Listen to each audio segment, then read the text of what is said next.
everyone. My name is Muhammad Ibrahim. I am the lead organizer of this event. We are thrilled to be here today for our second international virtual conference, the first where we are hosting multilingual content.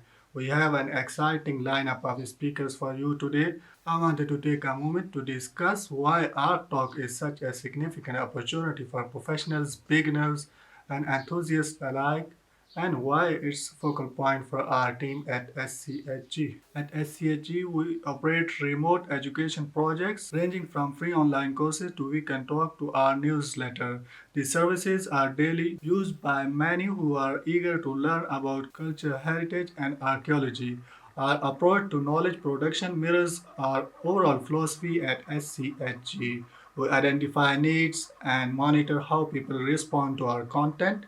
We then enhance our services, pushing boundaries of what's possible. You may remember in the early days of SCHG organized in-person events.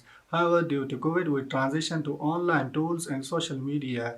This shift allowed us to engage with our global audience more efficiently. Today, we operate entirely online with followings on social media to discover intriguing content and stay updated. Our team is committed to make a positive impact on society by providing inclusive and accessible learning opportunities for everyone.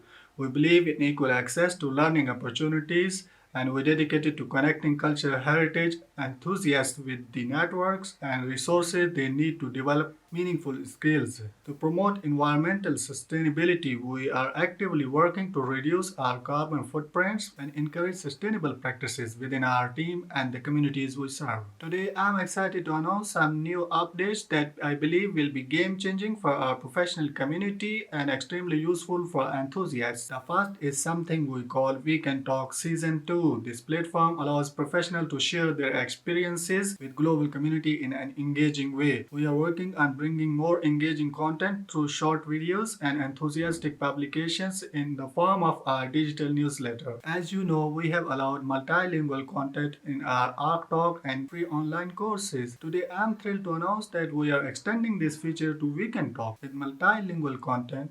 We aim to support translations into English. This feature will make it even easier for people worldwide to learn about and engage with global cultural heritage. We have several other updates to share with you today. So now I will hand over to Megan Kimarek, who will guide us through the rest of the talk. Thank you again for joining us today. We hope you are as excited as we are about what's coming up.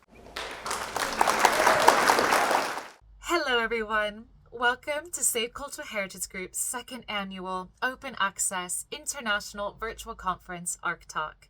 I'm Megan Kamoric, and I'm here to help guide you through today's ArchTalk keynote. Thank you, Ibrahim, for that informative overview of Save Cultural Heritage Group services. I'm sure our audience is looking forward to finding out what's coming up next, as well as to learn more about the multilingual services ArchTalk provides. Save Cultural Heritage Group is committed to providing a positive impact around the world. We appreciate our team's efforts in ensuring that our content is both inclusive and accessible to anyone and everyone, while also promoting environmental sustainability. I'm especially excited for Weekend Talk Season 2, where we will see professionals engage with a global community by sharing their expertise and experiences in a fun and engaging way. I'm also impressed with Save Cultural Heritage Group's multilingual initiative. This will ensure that more people around the world can engage with cultural heritage, whether it's internationally or right next door. Save Cultural Heritage Group will continue to promote everyone's voice, because cultural heritage is, and always will be, for everyone. Our keynote speaker is Dr. Gino Ramon Caspari, a Swiss archaeologist and founder of the Foundation for Archaeoexploration.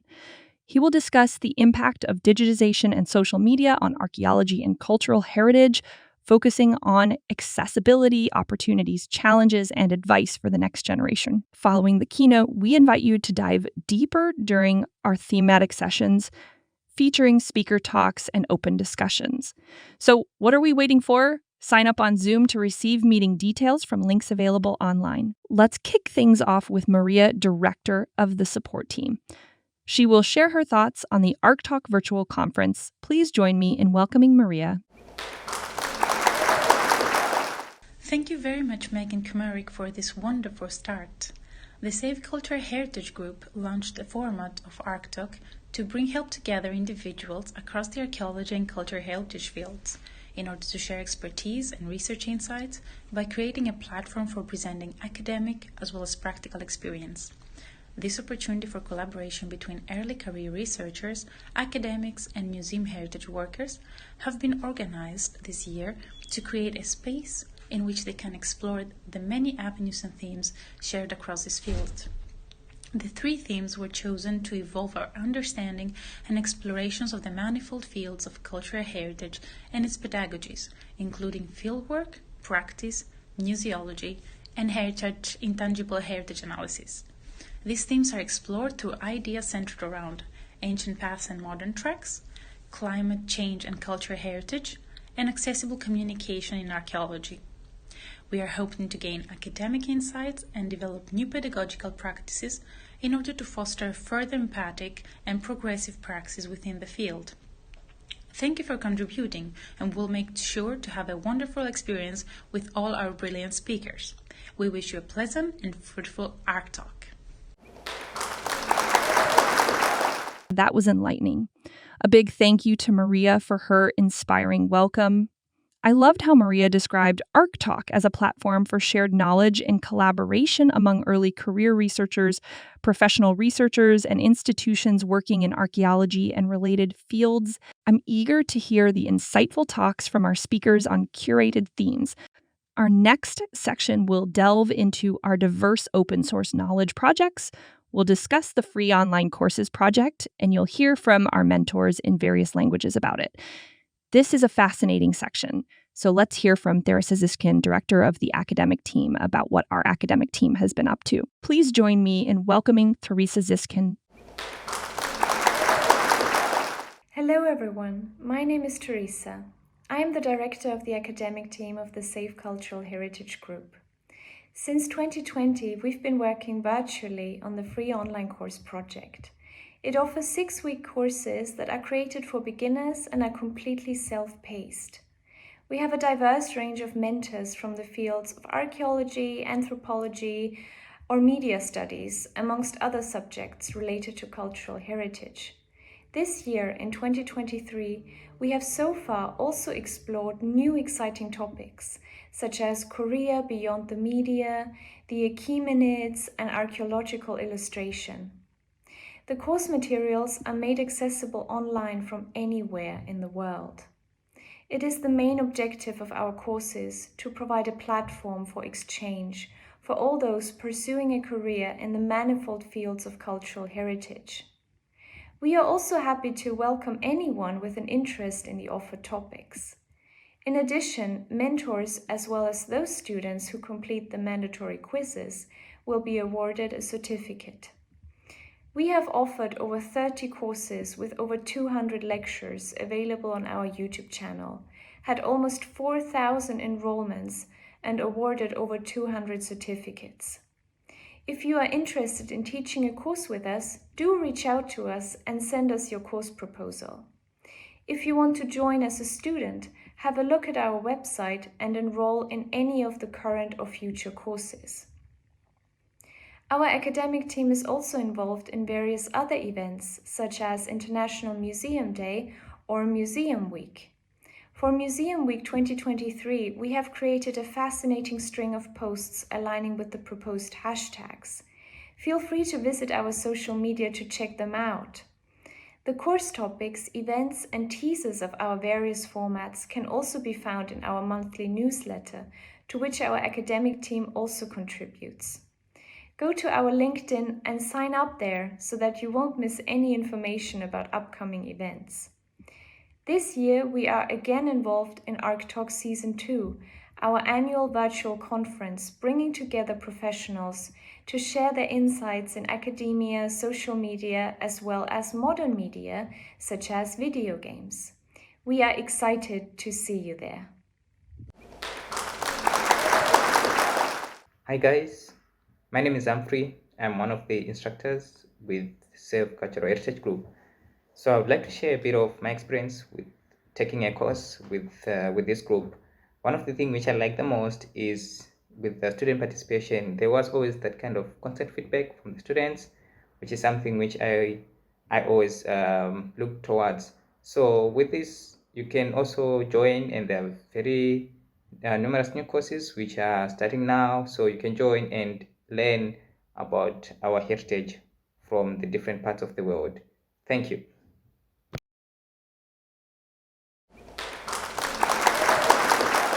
Wow.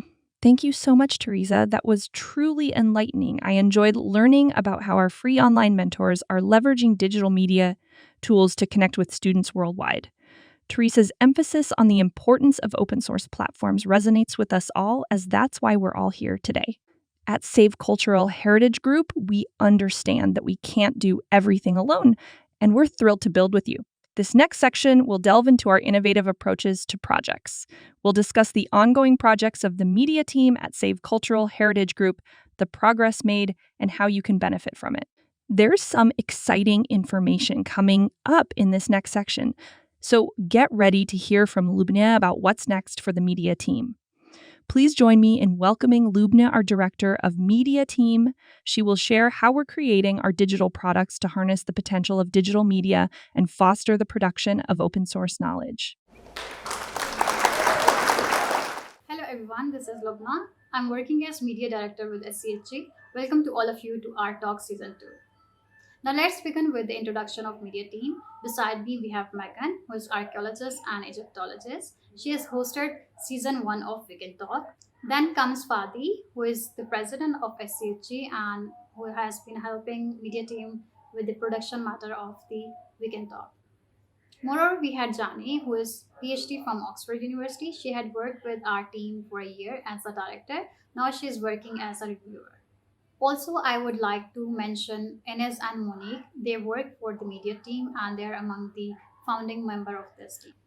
And lastly, we had few virtual assistant who has been assisting us with different tasks in the team. The media team has been contributing in all the major project of SCHG. Now let me give you a brief idea about the major project of media team, which is We Can Talk. It's an online show with a focus of entertainment with education. It has three segments. The first segment is the knowledge segment.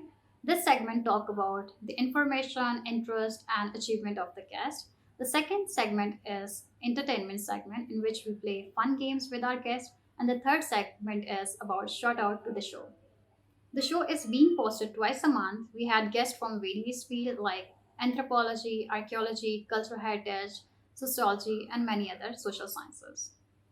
Our episodes are available on YouTube. You can simply search them by typing SCHGPK. Moreover, those who are willing to share their academics and professional achievement through our show to inspire our audience, please share your interest and CV with our team. You will definitely hear from us. Now let's talk about the main event of the day, ArchTalk. It's an exciting online conference hosted by Safe Culture Heritage Group. ArchTalk is a virtual conference, or you may call it 10-minute talk, presented by different speakers or professionals from various fields. There will be three sessions with variety of topics like archaeology, cultural heritage, accessibility, climate change, and social media.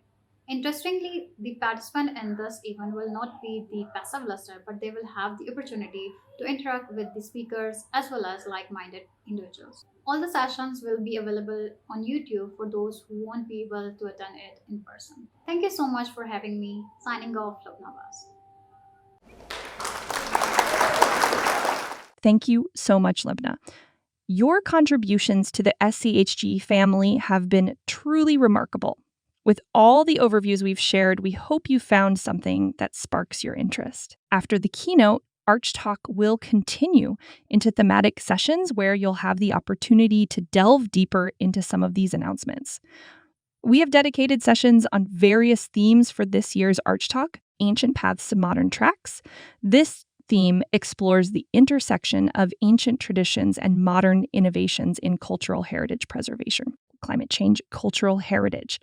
This theme delves into the impact of climate change on cultural heritage and discusses potential strategies for its preservation in the face of environmental challenges. Accessible communication in archaeology. This theme focuses on making archaeological knowledge accessible to a wider audience through effective communication strategies. But before we dive into these, it's time to hear from one of the most influential personalities in the field of archaeology. We're privileged to have Dr. Gino Ramon Caspari with us today. Dr. Caspari is a Swiss archaeologist and founder of the Foundation for Archaeoexploration. He's here to share his insights on the impact of digitization and social media on archaeology and cultural heritage, focusing on accessibility, opportunities, challenges, and advice for the next generation. Joining him in ArchTalk is our very own Dr. Laura Castro Royo. Over to you, Dr. Royo. Hello, everybody, and welcome to ArchTalk 2023. I am Laura, also known as Plumas, and I am delighted to be here, accompanied by a very special professional and, you know what, someone that has so much to offer and to teach us. I am so excited for this interview. Let me introduce you to Dr. Gino Caspari, currently the CEO of GeoInsight, a startup focusing on big geodata integration via discrete global grid systems, which I am dying for him to tell us what this is. Thank you so much, Gino, for being here with us today. Thank you very much for having me.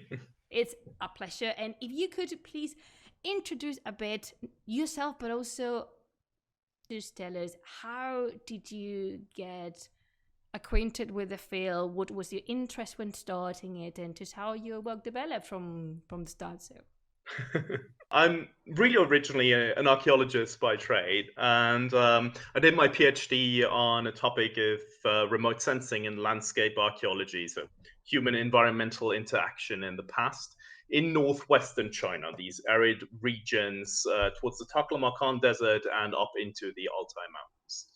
And I used a lot of remote sensing, satellite imagery analysis, and GIS because a lot of the areas are very difficult to access, and part they're militarized border zones, and the Chinese government doesn't really want you to do mapping work there because it's kind of sensitive.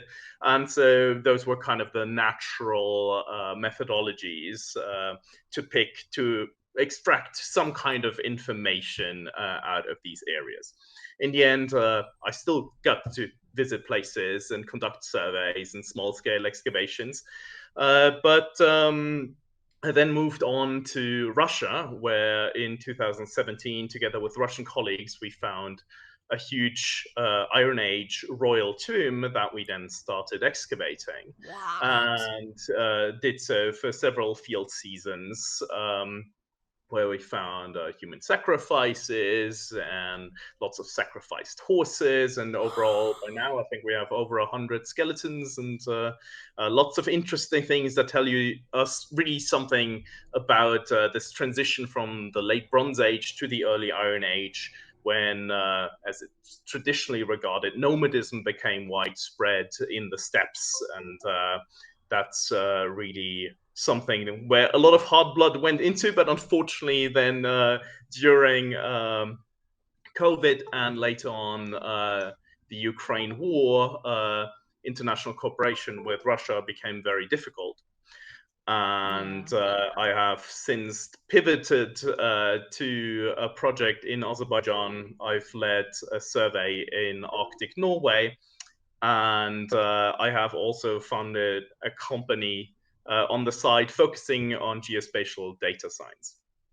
Wow. We'd like to ask you, because we know that you conduct what I like to call them projects, because there is not really a word in English to define what you do in social media that has had a very big impact on how we share and we perceive not only archaeology, but also education. And we have this beautiful word in Spanish, it's called divulgación, and that is the act of sharing with the general public common knowledge only supposedly, and I'm quoting here, reserved to the academia, where actually we don't believe in that, at least not in this event. We think information is for everyone.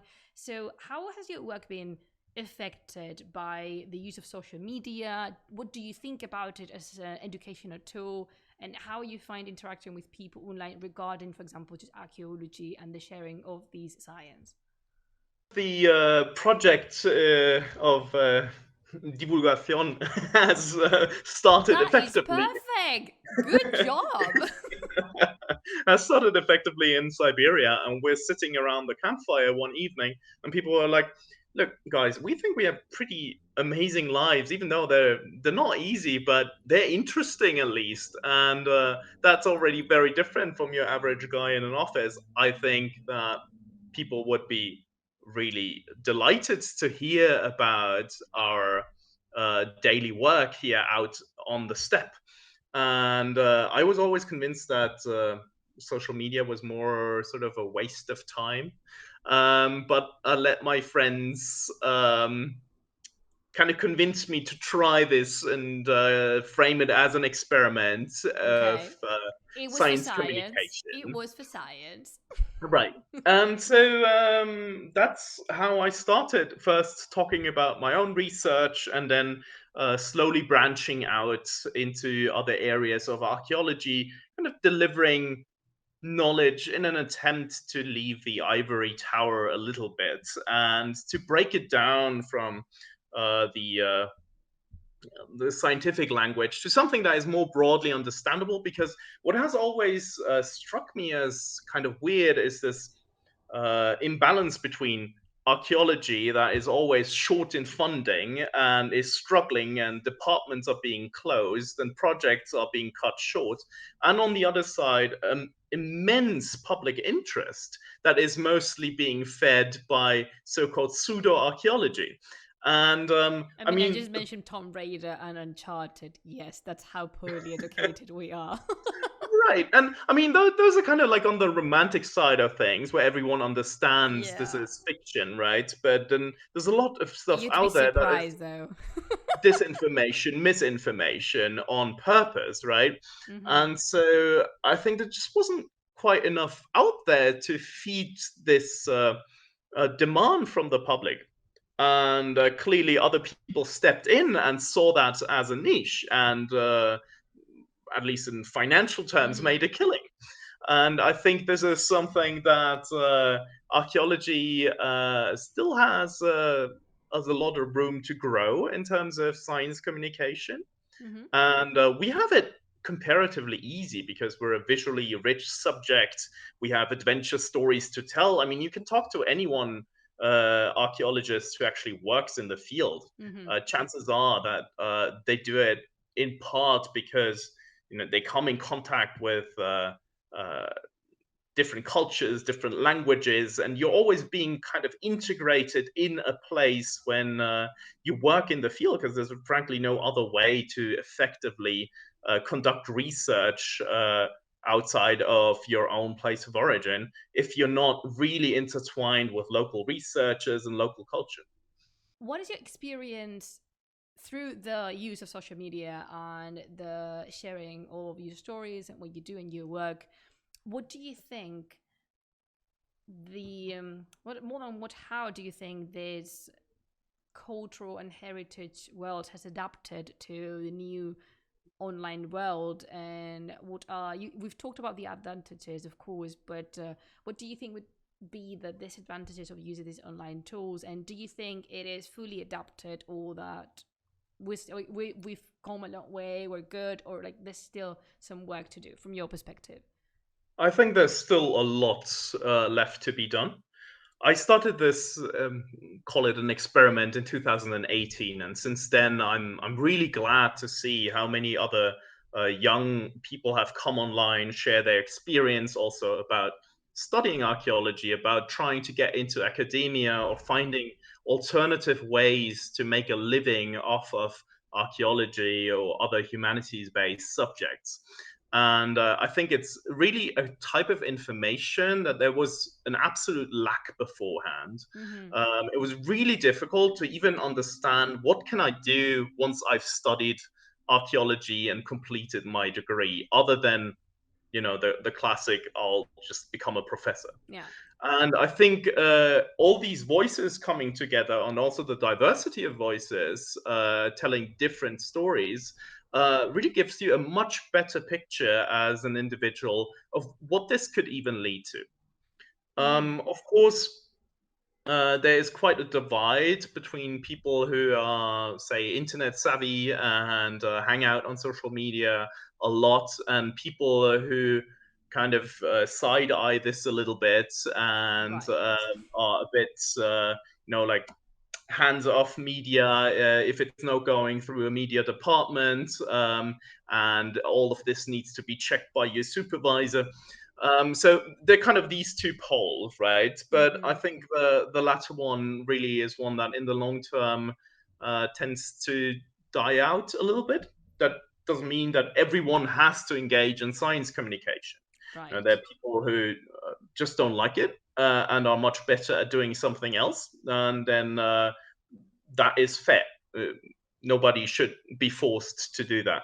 But it is also, for an academic career, becoming something that is inherently more important. They're funding agencies that start to look at your communication efforts. And ultimately, I think it's one of the justifications for doing archaeology is bringing the knowledge that we generate back to the community so it can be applied and continue to live.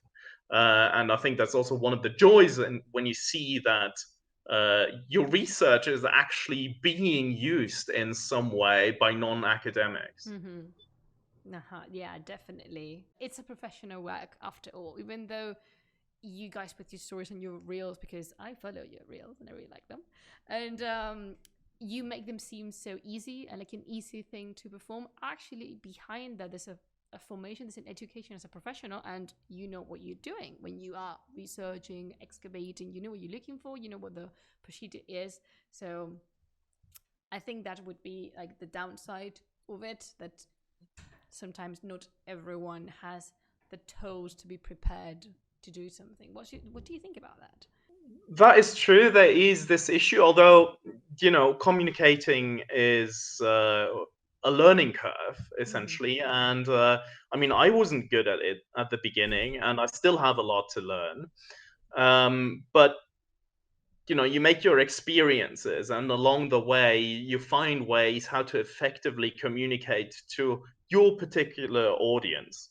And then I think one mistake we shouldn't make is to underestimate the audience, because very often criticism is kind of based upon single creators, individual posts, and completely disregard the environment.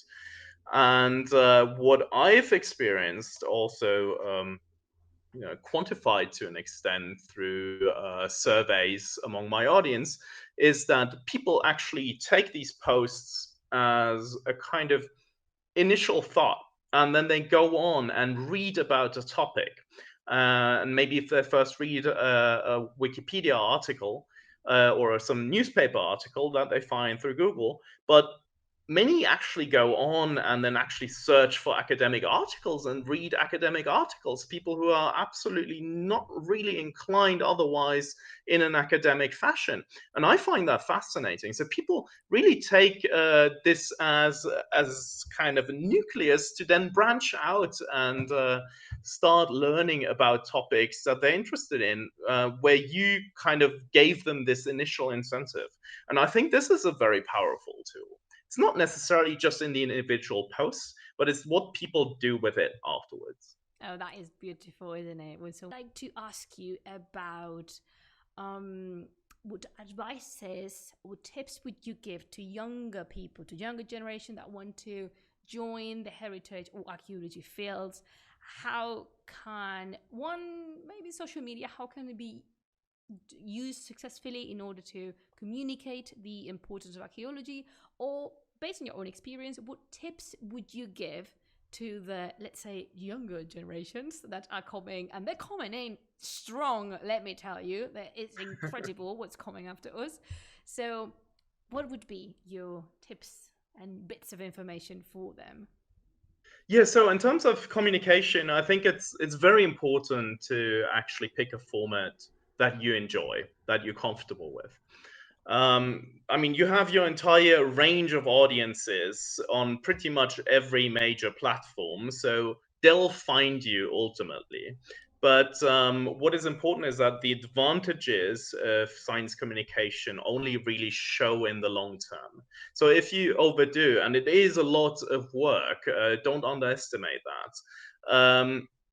Then and you run out of steam at some point and you're fed up with it, then you serve nobody, right? So rather start slow, start feeling your way into it, see what you're comfortable with. You can also change direction in the meantime. And I mean, one of the disadvantages of these big platforms is they always mitigate access to your audience. So ultimately, they decide who sees what.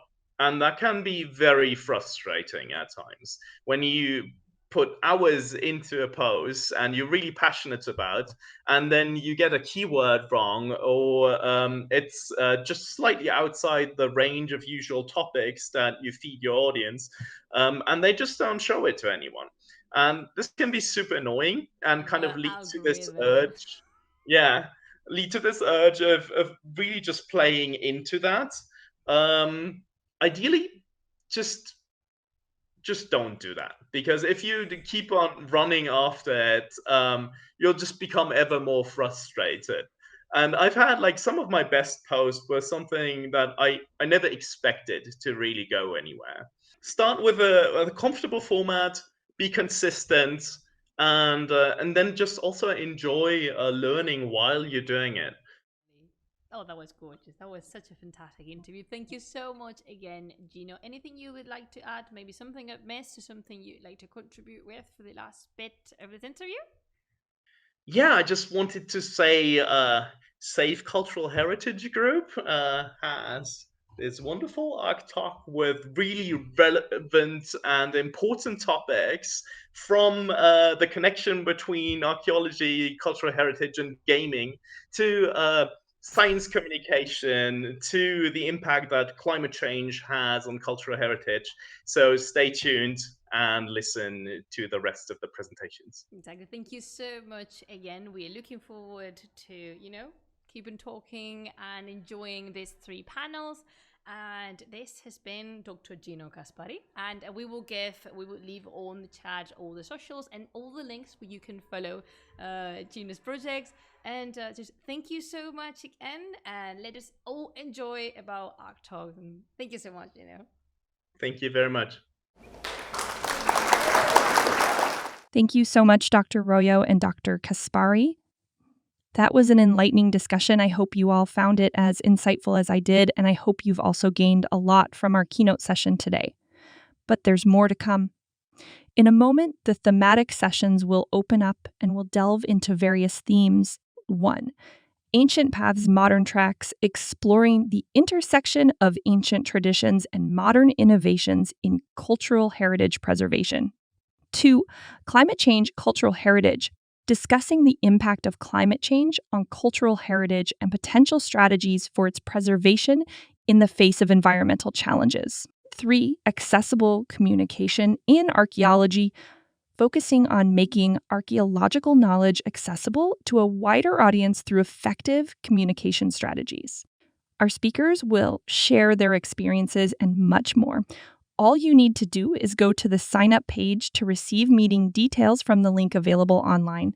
The sessions will be available after the event as well for you to rewatch. So come back to learn even more and let ArchTalk be a key in transforming the way you use social media as a tool to show the value of archaeology today, making the discipline accessible and inclusive to people from all walks of life. Thank you so much for joining ArchTalk. I really enjoyed your company and hope to see you again right here next year with Season 3. So long, everybody.